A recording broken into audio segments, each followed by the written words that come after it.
see most of the human race killed off because it is unworthy. It is unworthy of the gift of life. I don't care what society thinks. They're nothing anyway. They're no better than me. Until we hear the safe word, we will not stop.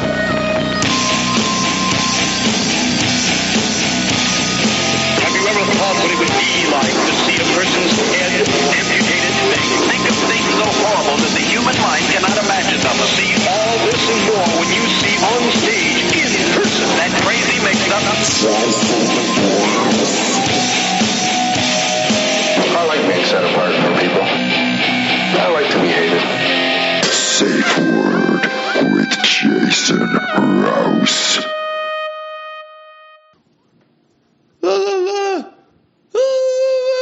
Very good.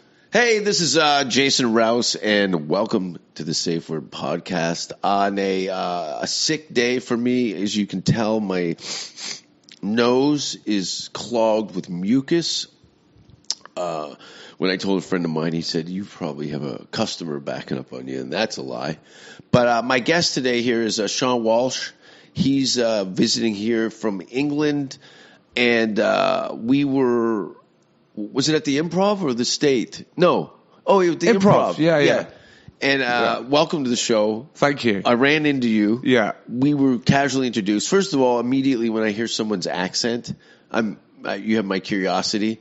And then being a comedian, I'm like, oh, sometimes it's a generational thing, and it'll bring up people that I haven't worked with or maybe not even in the touring European comedy circuit. Yeah. But you met me. Well, I know that I remember walking past you at a Reading festival and telling you I enjoyed your set. And then, I said it was the Glee. We never formally met, but we've done. How long were you doing comedy at that point? Oh, not really, not months. Long. Maybe a year. Okay. Yeah. Yeah, so you were like, this guy isn't going anywhere. I'll run into him at some point, but right now I'm here to learn how to do comedy. Yeah. And that's cool, though. But you started at the worst time. What do you mean? Well, from what I understand, I've been here in Los Angeles for a decade now, and the comedy scene seemed to dissipate. A lot of the one-nighters and the work started to kind of slow down, and a lot of things were being shown on television, which cut a lot of the middle-class aspect of entertainment. Yeah. People were either going to large theaters and spending, triple ticket prices to see their heroes. Yeah. And then open mic stuff. And then the comedy clubs the franchises started to kind of fragment, and a lot of the clubs that had been in certain cities and stuff for a long time were either moving location in the same city or just going out of business in general. Right. Because I'd left around the time Highlight and Jongleurs had split. Oh, right. So, okay. So you left when... I'm referring to the large chain that was kind of dominating the kind of, middle people that went to see live comedy. I did one Jongleurs. I did Camden Jongleurs. That was it. Oh. And then but I really enjoyed it. I never did Portsmouth Jongleurs was meant to be bad. Oh, fuck yeah. Yeah. See, I never did the that. The police were there all the time. Right. It was a military town. Right. And I never went in with that. Maybe it's only because I didn't do it, but I never went in with that snobbery. I was happy to be in Camden. I was happy to be doing a Jongleurs. I used to watch the Jongleurs TV show when I was a kid, so I didn't have that snobbery going into it, and I still don't. Yeah, and you're in Camden on a Friday night. You go to the club, and it's a party. Camden is fucking awesome. Yeah. Well, my friend Pete Furman. Do you know Pete, the magician? Do you know Pete Furman? No, I'm straight. Okay. Okay. Well, Pete did Camden, whatever it's called now, but that room, just like last week in Texas. Yeah, because he used to film dead. And he said, how can a club in Camden be dead? The rest of Camden is going crazy, and then there's comedy club that's empty. That's like same situation with the Comedy Store in Piccadilly Circus. You can't lose that. Yeah. There's such much foot traffic by default. You have sold out shows. Obviously, there's a lot of money going to advertising and things like that. But location. Yeah. And Camden on a weekend is arguably one of the most busiest places in the city. It's insane. Yeah. You can get high going up the escalator on the station. You just go out there, you're like, I think I'm stoned. I love it there. It's very dirty punk rock. It has a whole Mad Max feel to it. Yet there's like fine dining, and I love the juxtaposition of old and new. I was in do you know the Hawley Arms? Yeah, I was in the Hawley during the summer, and there was this young guy. He's sort of 20, just really enjoying life. And the train went past. We're in the beer garden. This train went past. Everyone went like, oh, because of that noise, that thud with the straight away. And this young guy goes, come on, everybody, let's get on it. And sort of everyone laughed. And I went, bloody hell, you're in a good mood. He went, of course I'm in a good mood. The sun is shining. We're drinking. I'm on cocaine. Oh, yeah. It's like, this place is crazy. Right? and everyone probably cheered. No one called the cops. Totally. But what was so cool is that the whole of the beer garden had it wasn't like there's a group over there. It became one group. Everyone was talking. Because the Village Idiot brought them together. Yeah, it's great. And isn't it interesting how everyone's politics or points of view or conflicts of interest, all of a sudden this jackass who's coked out of his head, and they're like, all of a sudden it's like, I want to be like that guy. That guy is having a blast, right? Well, he's 20, so yeah. Yeah, and that's it. A 20-year-old kid during the day, high on drugs, drunk, with the sun in his face, train just ripped by, and he's got his dick in his hand, and he's like, let's fucking do this. That's the dream. That's the dream. Those Jim Morrison moments where you're high on acid and trying to eat out a girl, and you just think you're in a fight with a jellyfish for 3 hours. That's happened. Right, yeah. It's very unnerving. Wow. Because you don't know if it's a fight to the death or just until someone becomes dehydrated. This is what I thought the podcast was going to be more like. This is what I was expecting. You to say things like that. It's like anyway, you don't want to hear my poems. Anyway. No, I do. Come on. So you start doing comedy in 2007? 7. Oh, 7, yes. Yeah. And what was it? What was your? Did you come out of Brighton? Because that's a good place to start. The Comedians. It was a great place to start. That's one of my favorite clubs. And a lot of comedians apologize. Our friend that books and also the comedian Stephen Grant. Yes. Yeah. I like Stephen. Yeah. We always had, I think, a mutual understanding because he did a lot of corporate. You two are very different. Very different. But I think we always had a mutual respect for. And I think he was murdered a week ago with a hammer in front of his grandmother. He was about good comedy. Like he had a very diverse he loves crew. comedy. You know what I mean? Oh, I had a priest and his son in the front row at the Comedia. I don't know if you happened to be there. Wow. Yeah, and people were going out their way to go, hey man, there's a priest, and I'm like, don't tell me that. So 20 minutes of me with his son and a prostitute pushing on his son's ass, making him funk a hooker in front of his father while I fingered his asshole.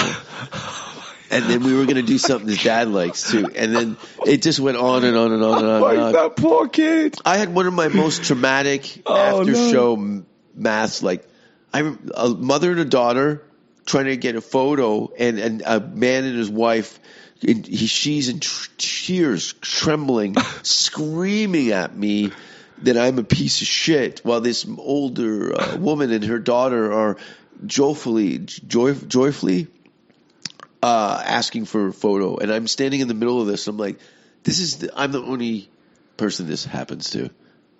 I like that. There's no indifference. No, definitely not. I remember I saw you at Comedian years ago. I think Stephen had.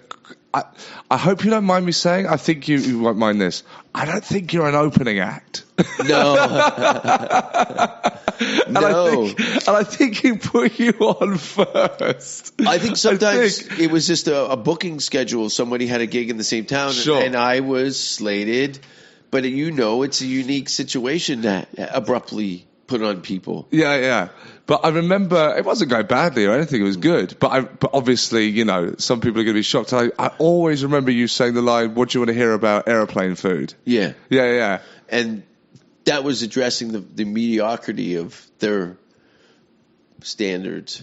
Yeah. That if I just did some pandering shit, we could all get along. But what they didn't understand is, I don't care if we get along. Right. Yeah. And you started out at was Brighton the Comedian your home club? Or? It was my home club. I went there. My mum took me there when I was 17. That changed my life because I thought, in a weird, this doesn't make sense. But I thought to be a stand-up, I'd always wanted to sort of be one. But I thought to be one, you had to be famous. Weird, that's a weird logic. It doesn't actually work. You had to get popular first, and then you could tell jokes. But you just see these people on telly, and they have videos. So I was young, and you just go, oh, well, they're famous, so they can do it. The logic doesn't work. No. I completely understand what my mum took me to the Commedia, and Stephen was the first, non-famous comedian that I'd ever seen, and there was this guy that I didn't recognise, and I was like, he's delivering like the guys on the TV. He's one of the best MC, if not the best MC in the UK. Yes, and I like John Fothergill too. Cool. John's brilliant. I don't know John that well, but and he was destroying it, and that was the moment. It was like, fuck, normal people can do this. So that was the moment, and then there was. That was it. That's all I wanted to do. I knew I could do it. I was going to do it. Whatever. Jim Carrey had that effect on me. Him being Canadian, not being far from where I'd grown up, and seeing his A&E biography, I was like, oh, this kid has nothing. And look at what he's created with, everything against him. And do you know what? It's strange that you say that, because Jim Carrey... Also, when I was 10 and I saw Ace Ventura, had such a big effect on me. I could do all his impressions. Yeah. I would practice in front of the mirror for hours doing the eyebrows. I learned to do that as a kid. And he, I was obsessed with Jim Carrey growing up. And then I met him at Montreal last year. Oh, great. I managed to meet him, and he's on that sort of path of duality and how nothing's real, and there is no, about that? Yeah. Very public. But he was saying that to me before that was public. Because it's so I genuine. didn't know about it. Oh, yeah, it's real. Oh, yeah. Yeah. That's what I mean. It's it's not a put on. No. He's going through a transformation. Absolutely. But I was hearing it before it was public, so I was shocked. I'm just there to meet a hero, and then he's saying that there is no him, there is no me, there is no us, and I was like... Was he had some sort of mantra, or was it some sort of the pitch that he was doing, or was it just that kind of perspective he's taking on? It was because he had mentioned it in his speech, his acceptance speech, and so it was brought up in conversation, and then he went into more detail about it. That's great. So it was a real... And my phone was dead, so I couldn't get a photo. Oh. So on my desk, I've got a framed picture, a framed piece of paper that typed in it just says, "You met Jim Carrey." That's awesome. That's it. I was at Download, and James Hetfield had come through, and I asked my friend... You have to explain that to me. I'm terrible. I imagine that's a rock star. Metallica. Oh, cool. So yeah, I'm okay. Very ignorant when it comes to music. Cool. Download awesome. Festival. Yeah, I know Metallica's doing their anniversary of the Black Album, or Master of Puppets even. And my friend goes, "I'll get the picture when he comes out." And I go, "You got to be quick on this." And then he comes out, and his camera doesn't work, and then James goes on stage, and then we're watching, and my friend goes, "These guys are a big band, eh?" And I'm just like, fuck, dude. I was hoping for a photo of James Hetfield, but I guess not. That was the first concert I went to, was Metallica in '88. Awesome. Yeah, with Queensryche. It was good. Let me quickly blow my nose. You want to? Okay. Well, I have a question for you, even though this is your podcast. What I want to know is... Oh, God, here we go. What do you mean, here we go? What do you normally get asked now? It's be something terrible? No, not at all. All I'm curious about is what was your act? Did you start off like how your act is now? It's very funny. Very funny. You know and people what? love it, but it is, the word that people are going to use is shocking. So was it always that, or were you doing like, airplane food? There was a point. No, I've always done my thing. Okay. So when I'd come up, because what seems so shocking now, I started off in illegal nightclubs in Vancouver. I moved to Vancouver, left a city that really was drying up my soul, moved to Vancouver to either do something in music or comedy. I was an artist at heart, but I really didn't have any role models of how and where's the handbook and stuff. So sure. A lot of what Jim's public interviews and things was kind of a little breadcrumb trail. Okay, work at this, work at that, work on this. And so moving to Vancouver and starting to, I forgot your question. I've had a stroke. It was about the act, and your act as it is now. Was your act born like that, or is it developed and turned into what it is? You become a product of your environment. I come from a city that was, the Glasgow of Canada, to a city like Brighton. Yeah. And hanging out with a lot of, Bohemian. Like punk rock and rap. The street kids in Vancouver in the 90s. So where they would do gigs is where I would experiment with performance. And those audiences, the shows were at like 4 a.m. and everyone was off their head. So I had to develop how do you get rid of a bear? You make yourself taller than the bear. Right. You know what I mean? Oh, I've heard that. Yeah. I know you put your arms up. Yeah. No one's doing that. But that's what I was doing. I was becoming bigger than the bear because those situations were so volatile and bad that if it did, so I developed a very me against you. But your sense, in the short space that we've known each other, it's that is your sense of humour. That's when you're on stage. It's not this. It's not a character. That is Jason Rouse. I know a lot of people think it is a bit of a character, but it's not. Right? Right. That's the worst part of it. Yeah. He's going to carry on with this. People meet you and go, "Oh no, you're really like that." Oh, this is awful. I pick my battles, but depending on how people approach me will determine how I talk to them too. So some people just deserve to be. My friend this girl comes up all hammered and goes, "I want you to make fun of me and my friends." And I looked at her and I said, "Shut up, Fatso." Are we starting too early? I'm in the middle of a conversation, dump truck. Have another fistful of popcorn. Wow, yeah. Yeah, okay. Yeah, Have you had anyone cry at your show? Approach. God, no. I've never. You said that like, oh, thank you. Yeah. No, I don't think I have a different approach. I tell you what I have done. Probably the sort of one of the biggest misjudgments I made is I was doing a gig a couple of years ago, and I was at a bad place, and I was tired, I was exhausted, and there was this gig, and it was in the Round.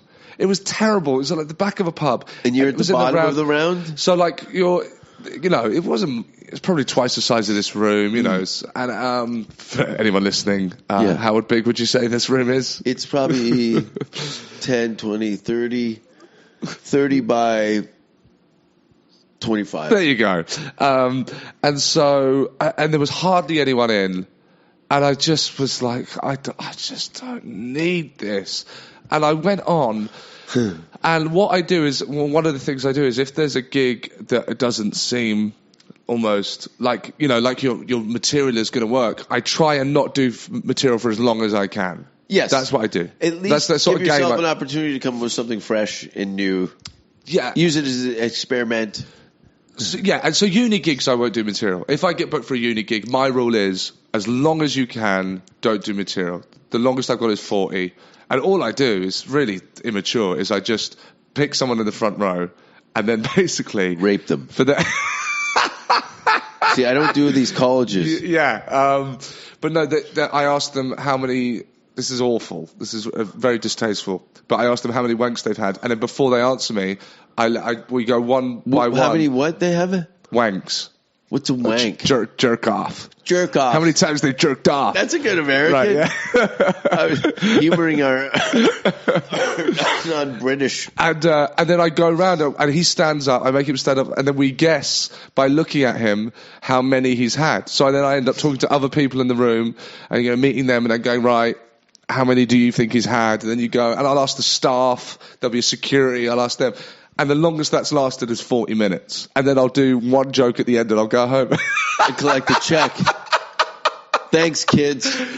Your tuition fees are going to my piss tank. It's still fun. Everyone, by the way, people are laughing. They're enjoying themselves. But the kids are simple folk, aren't they? Wow. They're not going to understand. I thought there'd be more university gigs. Like, I'd done a bunch.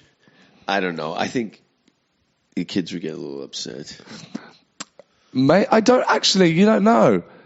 It might get. My friend is a great gagsmith. He does like family-friendly jokes, one-liners, and he never dies. He does like your jongleurs or whatever. He's good at like a Friday night crowd, a Saturday night crowd. He did a uni gig. Milton Jones? Yeah, like Milton Jones. And he did a uni gig recently, and he died at the uni gig because the students. They think that like jokes are for like children because they're adults and they've got to behave like adults. And so he got heckled with, "We're adults." That was his heckle because there was loads of students that thought this was too immature for them. Yeah, but they don't understand the mechanics of how to get how much wordsmithing goes into that. You know, to get those jokes streamlined. Absolutely. There's no fat on any. Stuart Francis. Yeah. Have you seen Stuart? Oh, I love it. I've met him a couple of times, and I love his work. He's fantastic. I took him to see Tool in Holland. There's another metal band? Yeah. Yeah. You don't know? Stuart Francis went to see Tool? Yeah. I told him, I go, look we were doing a rock festival in Holland, Lowlands Festival. It was like Stanhope and the Unbuckables. Jamie Kilstein and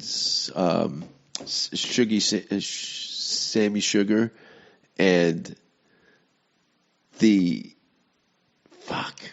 I keep forgetting about. Oh my God, you've abused your mind too much over the years. I'm so sick. I'm fighting off the HIV, man.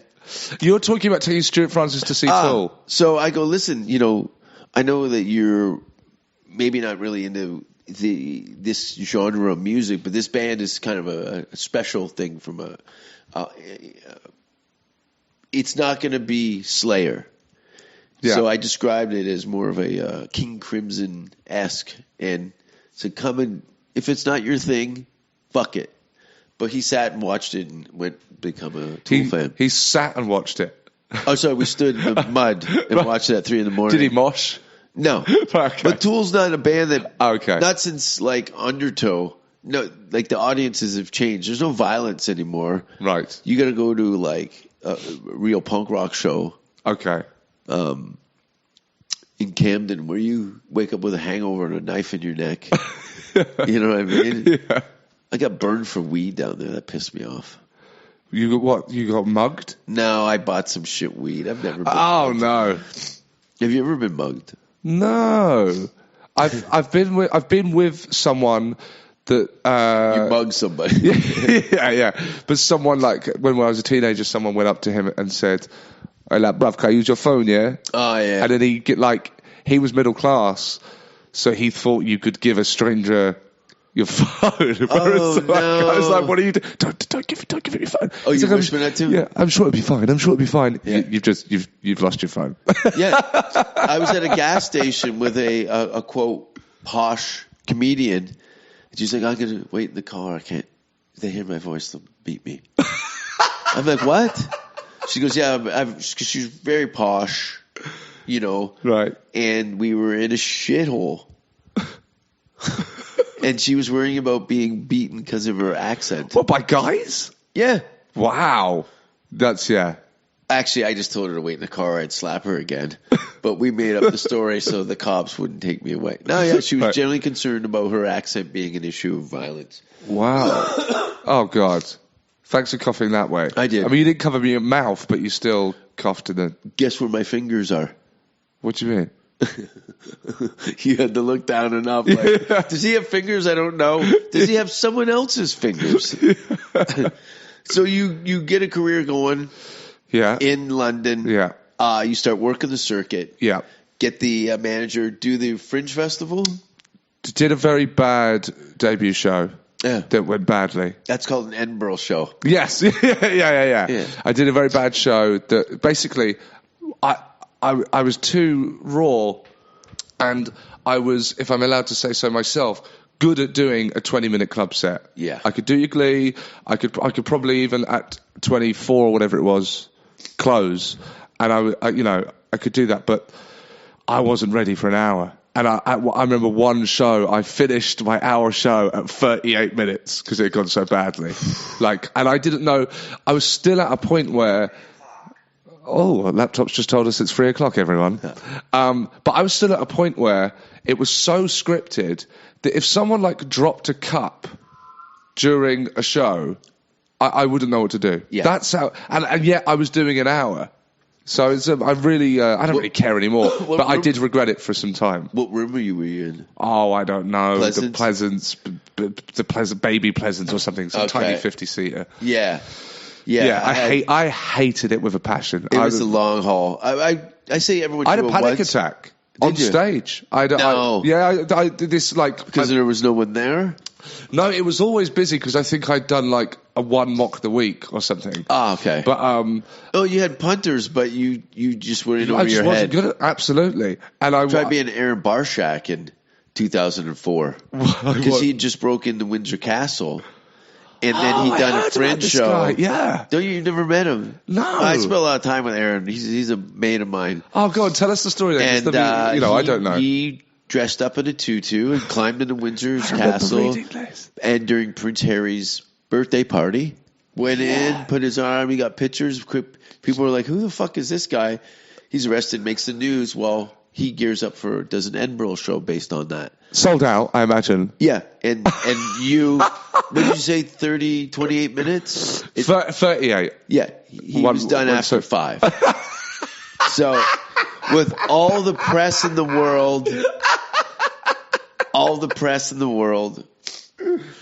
oh, man. Yeah. But I was Which he came better stand-up. He was just kind of pushed in. Why wouldn't you do it? Just for the where spectacle. Is he now? What is he? I don't know. I haven't talked to him in some time. Okay. He could be dead. Aaron, if you're out there, call me. We took some interesting pictures together. Do you know the man, right? No, I never met him. No, I just remember reading the story. He'd wear Jesus and thing, and he'd walk around with a staff. And I just remember reading all of this, but never meeting him or knowing who he was. We used to do lock-ins at his local pubs, and he had a show.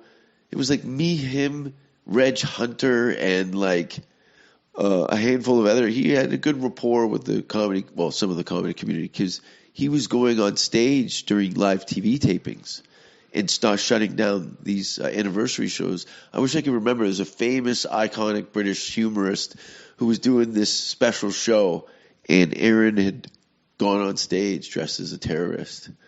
What? Oh, yeah, that rings a bell as well. Yeah, there was all this shit. He was. I don't think he was even allowed in the comedy. I think Don hated him. Yeah. Oh my God. Oh, because I'm definitely getting ill after this. Because Don had he'd gone on stage. I think Mulligan show. What? Something Mulligan. What, a comedian? Yeah. Oh, well, there's the actress Kerry Mulligan. I don't know.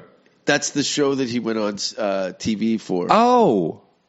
It was an anniversary thing. Do you mean Spike Milligan? Yes. Spike Milligan? Yes. What? Wow. And went on stage during the live taping. Oh, the people wouldn't have liked that. No. Is he beloved? Oh, he's a national treasure, yeah. Oh, well, yeah. See, he was very disruptive. I think he'd been thrown out of multiple comedy clubs and what have you. But he had some good material. But, it is what it is. Yeah. It happens. And that's what I loved about the comedy community. And London. It was very eclectic. Everybody was so diverse and different from all over the place. Wow. Yeah. I mean, I don't really know how it's going now. It seems to be that there's a big divide. There's like the sort of alt comedians, and then there's your club comics, and is there a circuit? It tends to be. And look, I don't really know. Is there a circuit for like the alt Oh, yeah. aspect of it? Yeah, because they've had all those they're- little community theaters and stuff. They put on their own shows. A lot of people have been doing that. Oh yeah, and they're very popular now. And I think there's a set for me, the way I see it.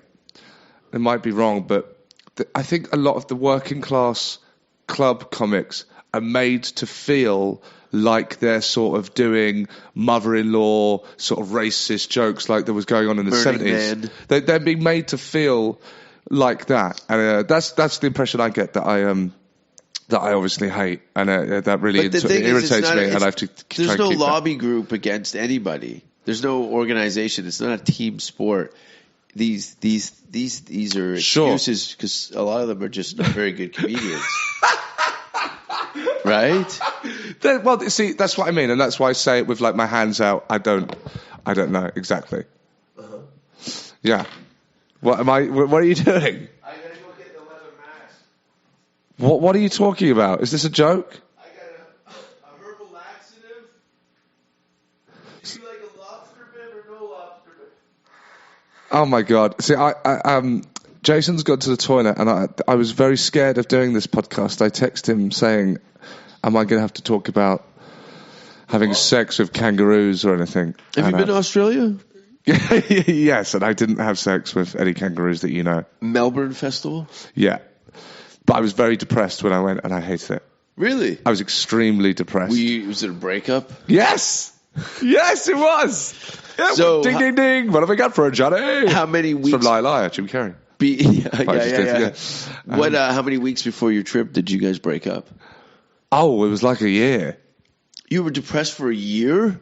Dude, I was depressed for like 10 years. Ew. I've just gotten out of depression. Did people tell you there was more vaginas out there?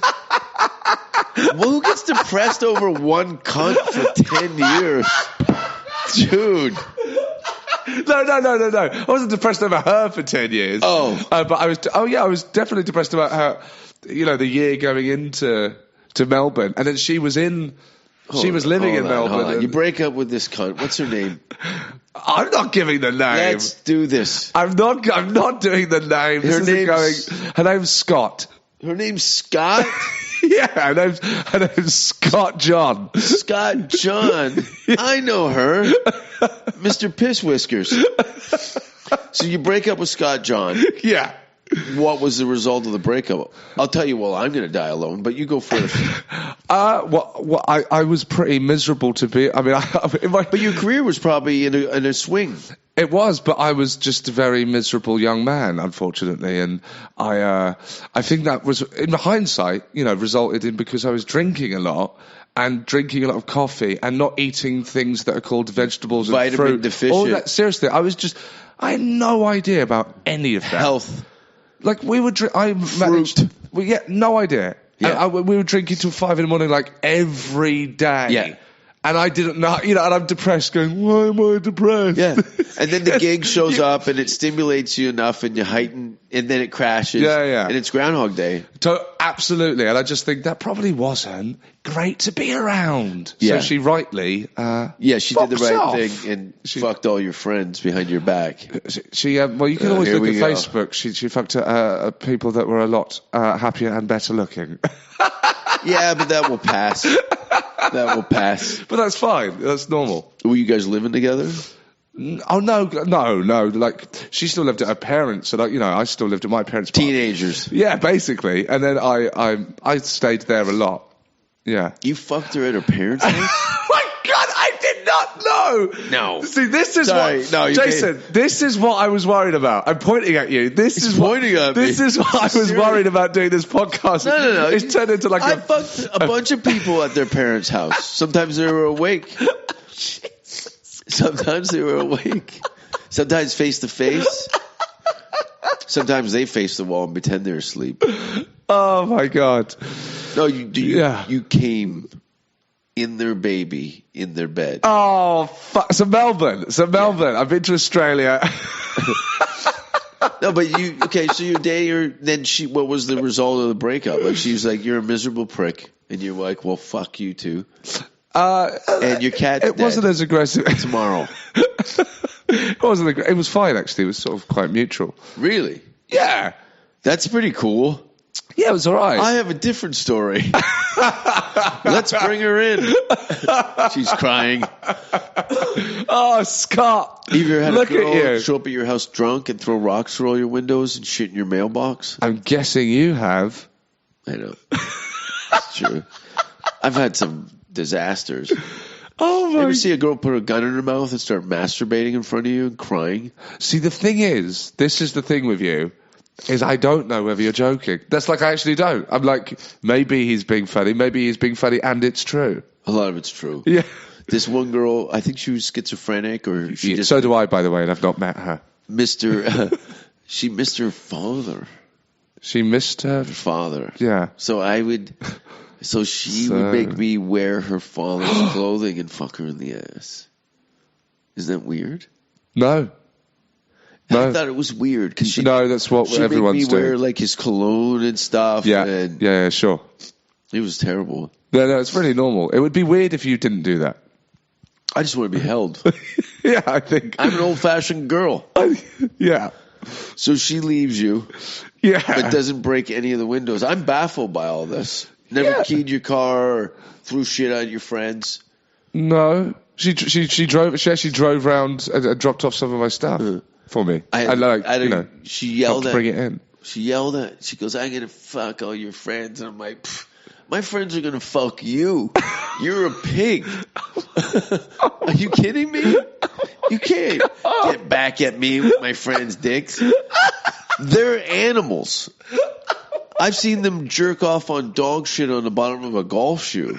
So you fucking me to hurt my feelings is not going to work. Oh, I'm so glad my mum doesn't know how to use the internet. Let's bring her in. Yeah, it's hard being in. Are you with somebody now? Yes, I live with my girlfriend now. Ooh, Yes. This is awkward. Yeah. All right, we're gonna have to do the end segment later. Is she in the business? No, she's not in a stand-up business. She's an actor. She's like a theatre actor. Okay, cool. So at least she knows that schedules change and things, Yes. you're going to be away. She might be away on a shoot. Blah blah blah blah. Yes. Yeah. And being a non-comic, there's no conflict of like ego nonsense. You guys are after some different shit. Yes, exactly. And by default, you might learn how to act enough to be in some sort of television show. Well, hopefully, yeah. Sometimes it can be. There can be some. You hit her. Do you hit her? I didn't know how to say it. Yeah, That's cool. I hit her. Yeah, if we could get a quote on that and put it Open on the hand internet. or palm strikes. Closed fist, straight in. Is she English? Yes. Yeah. That's probably going to help. Yeah. But I've had to rein it in. Basically, you might not get a sense of it now, but I like to take the piss. That's one of my favourite things. You have a hard time with that here. Yeah. Right? I don't know. I mean, I don't really know anyone. I'm not comfortable enough, but everyone seems to be quite mean to each other. The comics. Yeah, but there's no creative element to it. It's just blatantly disrespectful mean, right? Where your British charm is the same dialogue, but it's done with it's jovial. A sense of irony. Yeah, perhaps. these are just bitter cunts. It's very passive aggressive. Right. Like, what the fuck did you say? Yeah. Look at that fucking piss whisker. I got this hot rod poster, and there's a girl in the middle with jean shorts on, but she's got them hiked up so high that you could see both of her testicles. He's telling the truth. I can't believe that got through. They're pretty though, right? Very nice. That's got to be sure. What, late 70s? Okay. Oh, those vaginas have changed now. What's self-respecting? Because you got to figure the beaver hair is like around from the asshole up to the belly button, and then like garbage fired right out. I don't know. I like a bit of squirrel tail. Yeah? Yeah, I don't want a heat rashed, raspberry burned beaver thing. It looked like it was in a fight at the beach or something. Are you in a relationship? No. No. No, I don't. I do not. I'm not having it. Thank God. I have to say. This city is the worst dating. Why? Tell me. That's interesting to me. What does that mean? It's the worst. Not for me. I'm not. I don't have anything. It's a very much a climbing thing. A lot of people form relationships here out of business. Sure, I get it's that. It's very this kind of sick tribal nonsense. But it's also comedians. That's a bit like comedians not being able to get on with other comedians that aren't funny, or they don't find funny. It's very difficult to be friends with someone that you don't find, that you don't think is a good comic. I don't think there are many people that are friends with comics that they wouldn't watch. Sometimes you come up through the comedy community and you build relationships with people that they're talents, but they have other qualities. You know what I mean? Sure. You could trust, somebody that maybe you are nicer than me. It turns out. Truth is, yes. Yeah, I think that's what it is. The worst part is, you're going to hell. Yeah, I know. But you find different people with different skill sets in this business. There's a lot of mental illness. Well, you've been to the Comedy Store patio. Yes. Yeah. That's interesting, right? Yes. What's been your observation? I know this is not your first trip to Los Angeles, but no, but that's been it's been my first experience sort of hanging out at the Comedy Store. Pilot season. Look, I am, but I'm not doing anything. But what? I appreciate your honesty, because if I would have mentioned that to somebody else in local, they would have given me a 10-minute story about what they might do. Oh, right. Where you just said, listen, I'm not doing nothing. No. Let's not to give people an illusion here. No, I'm out here for that, and I've not done anything, and that's fine. I don't mind. But I think I like to sort of soak up what's going on around me without making any too many swift judgments. But it's very difficult for me because everyone's been nice enough. I don't think this would happen in London. If I'm talking to you, someone comes and speaks to you, immediately you'll just go John, this is Seann, and straight away, and everyone introduces me to everyone. But that's basically where it ends. You don't end up talking to those people. You just stand there in the circle, and everyone's already forgotten your name. And it's not really anyone's fault. It's not, I'm not there going, oh God, these guys are rude pricks. You got 10 friends and a guy you don't really know. You're not going to probably talk to the guy you don't really know. It's just everyone has alternative motives. They're not looking for any new pals. Exactly, and I don't blame them. But this is okay. I've had this conversation 400 times since I've been here. But this is the conversation. This is it. I love it. So John, this is Seann. Oh, hi man. Hey man, where are you from? London. Oh, cool. That's the chat. So that's the chat. That's the chat. I'm from London. I call. Bang. That 400 times, and then I go home.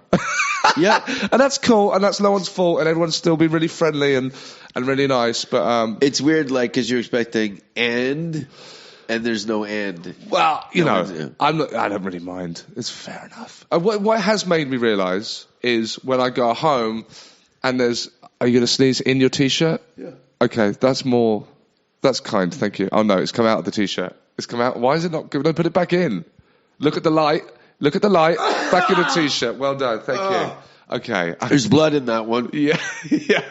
But it's made me realise that when I go home, if there's a foreign comic on the bill and he's there, I'm definitely going to make much more of an effort. Normally, I'm just like, oh, hello. Just like them. Hello, man. Nice to meet you. That's it. You've seen the other side. He comes off stage. Good to. Oh, that was great. Good to meet you. Good night. That's basically the amount of dialogue we have. Now I've seen the other side. It's going to be like, that guy's probably fucking alone. Yeah. Freak out. Need to help. I need to make that guy feel at home as much as he can. And I'll definitely do that. It can be a slippery slope. What do you mean? There's maybe that guy is not talking to anybody because he's a fucking loser. Right? And he's a pedophile or a serial killer or both. He eats and fucks kids. And that's why he's on the fringes. Because people have the foresight and intuition to know that this guy is a sex offender and he wears skin. Okay, and I'm going to be making more of an effort with this guy. Yeah, now Yeah. you've invited a fucking nightmare bloodbath. Yeah. He's on top of you riding your cock while your girlfriend's taped to a chair. Oh, she's going to love that. Really? Yeah. It's her favourite chair. Yeah. It's her favorite chair. Yeah. The one with the footrests on Yeah, the, yeah, on yeah, the yeah. armrests? Yeah. You ever fuck somebody in a chair? See, this is more like how a chair. I mean, I imagine so. It's a chair. What about a wheelchair?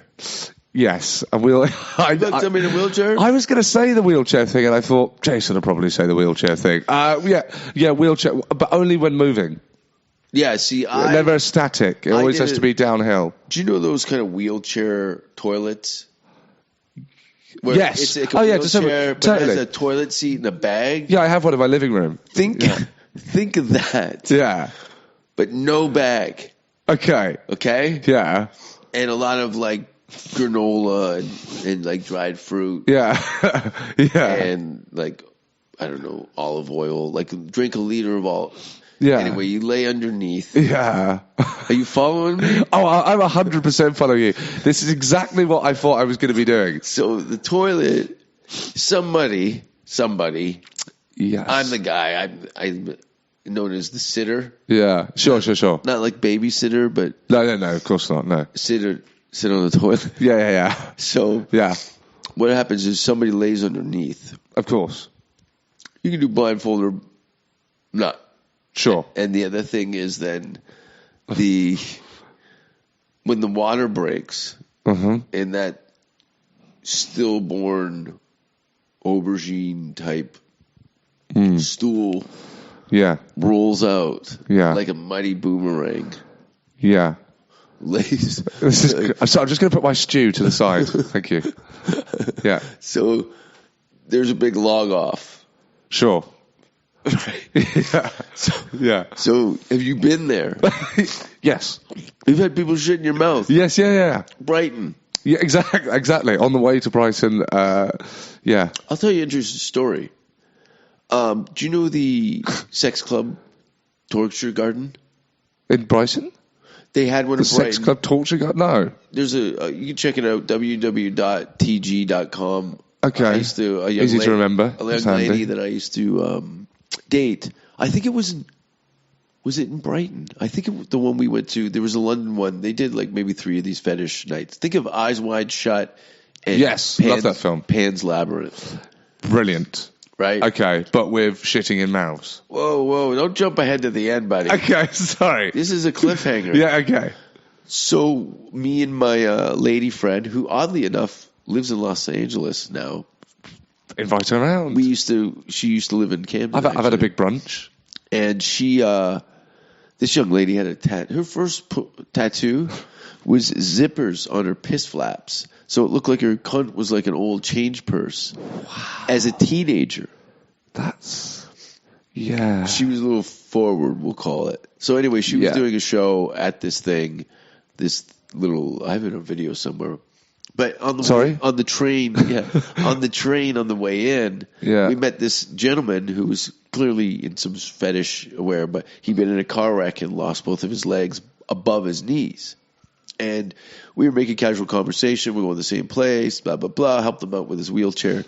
See you at the venue. We go, and I spot him sitting on the corner of the stage as this kind of fetish fashion show is going on. And I see him, and he kind of looks at me, and I see he's with another gentleman. They're clearly together, and his stumps are there. He has like this huge horse piss into a pint glass, and then the guy grabs it and just starts pounding it like it was Gatorade after a hangover. Piss pounders. And then I went into the couple's room, and they had this like a cross. Sorry, can I just say, when Jason Rouse goes, it's like, wow, what is he about to say? He took a wood chisel and cut the ends of all his fingers off and shit into a bucket. And then there's this whole thing going on. You know, like a wood chisel. Do you know wood chisel? Just explain. It's a very sharp wood carving tool. He put his fingers on a cutting board and pigskin mallet, and his fingers cut all the end of his fingers off. And Why? Shit into a bucket. There was different rooms. What's the correlation between shitting in a bucket and cutting off the end of your fingertips? Like some failed art student. I don't know what he clearly needs a hug from his father. Yeah, It was performance art, like extreme. They had these psycho cyborgs. I'm more of a Pixar man. Are you? You know, I used to go to kids' movies during the day. I went and saw a kids' animated film during the day, and it was uncomfortable. I'm the only dude in there without a family, all dressed in black, sitting because I got there early. Yeah, and then all the families do come that. in. But the things the kids were saying during the movie were fucking hilarious. Because at first, What movie was it? The Crying Game. No, not the Crying. It was some sort Of course, sorry, of course it wasn't. What am I talking It about? was the animated, like Ant something another. I think the one with Dave Foley. Okay. Ant's Life or Ants. Well, the two came out at the same time, A Bug's Life and Ants. One had Woody Allen in it. Bug's Life. Yeah, the Pixar one. Yeah. Yeah. Do you like Pixar? Love Pixar. Have you seen the movie? Yes. I could do them in order probably if you want. So like Toy Story, Bug's Life, You're really into it. Toy Story 2, Do you collect all the toys? Monsters Inc., Finding Nemo, Cars, Cars 2, Cars 3, I saw a video. Toy Story 3. The girl had the Woody. Have we moved on? Yeah, well, the cowboy, Woody the cowboy, she had him in her cooter. Oh, for fuck. Yeah, I know. People take kids' toys and they shove them up their fannies. Isn't that weird? That is not what Woody would have wanted. No, maybe he's not. I don't think so. Woody was a cowboy. Yeah. Maybe he just stuck in a mud hole out in the field. That looked kind of funny. If he was up in one of those 80s beavers where it's like the hairs from the asshole all around the belly button. Yeah. And I'm very familiar with it now. Woody's in there. It looks like he's a sniper in a bush area. Yeah. You could lay him across the cunt with like some sort of pellet gun or something. Yeah, okay. Yeah. And then get the cats all riled up and make them fight. Right. Do you have pets? Cat. I have You a have a cat. cat? Yes. Sorry to hear that. Yeah. You're a dog guy? Whatever doesn't call the cops is what I'm into. That's what we're at. You know there's a lot of rape going on. What? There's rape. What are you talking about? Well, you know... How have you just switched to rape from cats? You know Hollywood, right? Yes. You've clearly seen all the stuff going on in the community with sexual allegations. Oh, yeah. Do you get that in Britain? There's, I think it's becoming popular in Britain now as well, yeah. Rape? I think that whatever happens in America will then travel over to England, so you'll have the Weinstein thing, and then there'll be the English equivalent. Yeah, and there's been no comedians in the British comedy scene that have been like fingers pointed at them as a Me Too. Public? I don't think so. No. Is it weird Is it weird what? that there's nobody that's saying they've been raped? I'm sure there just will be, won't there? Fingers crossed. Who would you like it to be? Who would I like the rape? Oh God. This is a great Let me think conversation about something. that I'm not going to sort of participate in. I'm just going to listen to along with the listeners. You're having a I good can't real think of about it. anybody. I don't know. I can't perform under those kind of conditions. Yeah. What? Rape. Yeah. Oh, God. Jesus. This is Anyway. what I was worried. I keep repeating myself. This is what I was worried about. This is what I thought I was going to be talking about, and I am. No. Let's get back to how Toy Story. enlightened you've been in this Hollywood. I'm just enjoying it. I've just got a couple of friends. I'm just doing some gigs, and that's it. Yeah. There's nothing to it. But you said to me, like, yeah, that's how it starts. Yeah. Yeah. You'll go home and you'll start to make assessments. All right. I need to get the fuck out of here. I've got orange trees and I can still do my career, you know. It's just a different machine. But it's very difficult to make a living Doing off stand-up. stand up here. No, there's no budget for it. Yeah. They don't budget for comedians to make a living Yeah. in thing. The guys that Even though the money's there, clearly. Yes, but that goes into clients that are paying in, it's the bottom blood Yeah. supports the top. And so for it's a cycle. Yeah. What do you aspire to do here? What Do you want to be in a movie? I'd love to be in a movie, wouldn't you? I just got a phone call about an adult film. Oh, yes. Yeah, yeah. Do you want to do... You were telling me about this, actually. Is this what you were telling me about? Yeah, my friend are you gonna called explain? me, and she's looking... My roommate has an old Trans Am that they want to use in a kind of 70s-style fuck movie. So... But you have a lady you love. Yes. Okay. But she's also an actress. So as long as you don't come, you're acting. Does that give you license to eat as much whole as you want? Yeah, I think she should be right with that, actually. Yeah. I'll text her and see if she's okay with that, which I'm sure she will be. No, but it sounds kind of weird, but I've met a lot of couples and people that were consensually like, yeah, he's going to go and do this and she's going to do that and we're going to come back together. Are you old-fashioned? I think we're very old-fashioned. Yeah, I'm a little old-fashioned.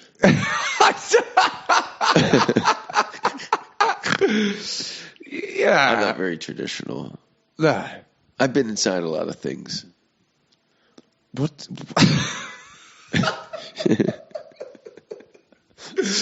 But we're going to have some fun while you're here, right? Oh, yes. After I get over this terminal disease. Yeah. You're dying. Have you been on the beach yet? Yes. Venice? Yes. It's cool, right? Lovely. It's kind of what Brighton aspired. Yeah. I think it was like a business model. They go, you know what? Fuck it. We don't need the sun or the sand. We're going to take this same environment and we're going to put it in England. Totally. Yeah. With rocks and rain. Rocks and Rain? Yeah, Rocks and Rain. Yeah. I saw Dio at the, what's the big music venue at the bottom of near the waterfront? Concord 2? I think so. I think it's it a is. Big domed building, I think. I remember you could see the water from the front door. It was at the bottom of Well, it's either the Brighton Centre or the Concord 2. Okay. I've seen a lot of music shows. Yeah. Yeah, I believe you. I had somebody throw a dildo at me on stage. Yeah. Were you doing a set? Yeah, but it was like It was like my fans, they threw a huge rubber cock. I thought it was a broom handle. I've had someone throw a cup at me. It was quite scary, if I'm totally honest. A glass or... No, it wasn't glass, but it was just the fact that they threw it was quite shocking. Yeah, I've seen that. It's quite a statement. From a lady or a man? No, I can't remember. But at least it wasn't a dildo. Silver linings. Yeah. Yeah. Yeah, you don't want to get cockeyed when you're into one of your one-liners. Sort of doing an observational bit about sinks and then getting a dildo in the face. I might go to London in June. To do comedy? Again? I'm thinking. When was the last time you did it? 8 years ago. Oh, wow. Yeah, you should go back. You'd have a great time. It'd be nice to see old friends and stuff, sure. Yeah, I think I'm going to do the month of June in the UK, or at least a couple weeks, and then maybe pop over to Denmark and do some stuff too. But where can people get a hold of you? Do you mean like Twitter and all that stuff? Yeah. So my name is Seann Walsh, but it's SEANN Walsh, and then whatever, just Google it and there'll be stuff. And people can find your Instagram and all that stuff. Shit. Yeah. And you're here till then. You're gonna be doing some shows around town. Anything? I'm going to Carolina. I don't really know what I'm doing, and then I'm doing a few gigs in LA, and then I'm going to New York for Caroline's the 21st, 22nd, or something. It's great. Which is going to be great. It's big. Yeah, it's big. It's like, you know what? It's like the Glee. I'm a bit nervous because I've got a host and I don't know anything about New York. You'll be fine. You come out of the and here it's a low totem pole thing. Yeah, but you'll be fine. Oh, cool. You'll be fine. They're simple folk. Trust me. Trust me. You charm them, and then all your instinctual things, because they're not expecting anything out of you. Because traditionally, the guy who's on first is the lowest on the totem pole. Right, that's good. No, that's good to know. Yeah, so you've already got a leg up because you're a seasoned comic. Okay, that's fun. Yeah, and same with Canada. Sometimes the headliner is just as strong as the host. Right. They know that it's an anchor. You don't want to. People are talking now. Here's your first act. And then when everyone's lost faith in the show, and the last guy mumbled through. It's my 5th time on stage. And here's Jerry Seinfeld. It's that kind of thing. Yeah. That's why a lot of the the Comedy Store doesn't really have a host. They just kind of hand the mic off. Yeah, I they saw introduce that. each other. Yeah. Cadets is on the time because the stage time is so limited. Right. You'll get somebody that just kind of come out as a newcomer, and then the show will build accordingly. But I'm very sick, and I know you've all been listening patiently, and I've been mumbling. And I'm nasally anyway, place. and I smoked quite a lot of cigarettes yesterday, so Yeah. this has been a really sort of nasally listen to. So apologies for that. I can hear my media being blocked on all fronts. Yeah. It's over. Actually, no, they can't hear anything because I haven't put anything online yet. But I'm at the Sycamore Tavern tonight, and then there'll be probably something at the Laugh Factory in the next month or so, and the store, Improv, those are the things. But Vancouver, April 1st to the 10th, then Calgary, Halifax, St. John's, Toronto. There'll be something in Europe in June, and something in Europe in September, and then Thailand. I'm doing a 3-horse donkey show with a llama at gunpoint. Right. For Jesus. Okay. But thanks for being here. As much as everyone loves you, Jason, I don't think anyone's flying to Thailand to see you.